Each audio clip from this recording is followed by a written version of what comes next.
大家好，欢迎来到我的频道，我是健身。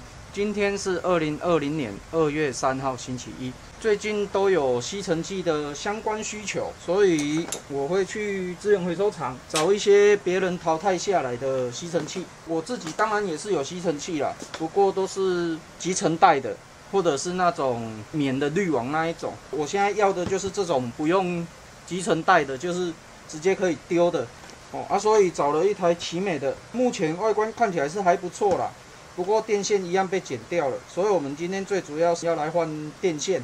那我在找这台机器的时候，那天刚好有下雨，所以刚好可以拆起来看里面的潮湿状况怎么样，要不然到时候一插电下去，它就整个就烧掉了。那所以我们现在要先来拆这个马达这边的部分，看一下潮湿的状态如何啊？因为我拿回来也已经放了很多天了啦，所以理论上应该蒸发的也都蒸发完了。反正我们也是要重新接线嘛，所以还是要先拆啊。那螺丝的部分一样啊，就拆一根看一根啊，就长短要稍微记一下。那基本上它螺丝长短如果都一样的话就没有问题。那这个还算蛮好拆的啦，这个大部分没有什么比较困难的地方。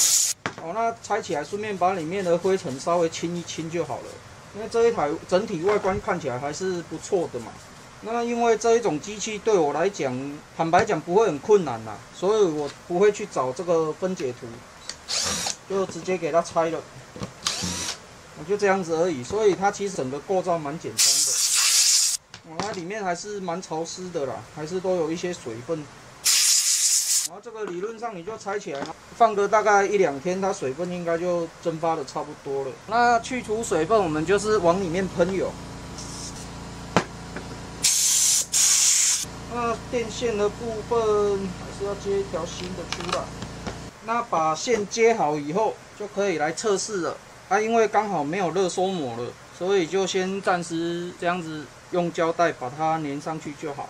因为我比较喜欢这种短小的啦，那个长的那个我反而比较少用到但是通常我们收到它的配件都不会很完整，所以我都会去找这一种转接的，自己裁切一个长度出来，然后用衔接的。那这样子其他的这种接头就可以合并使用了。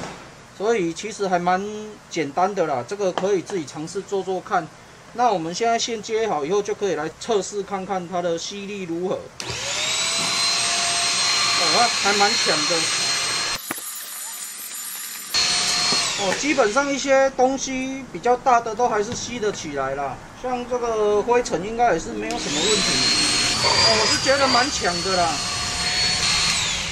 这样子就 OK 了啦，所以这个基本上不太会坏啦。通常我都是看这种大厂牌的，我就会给它捡回来啦。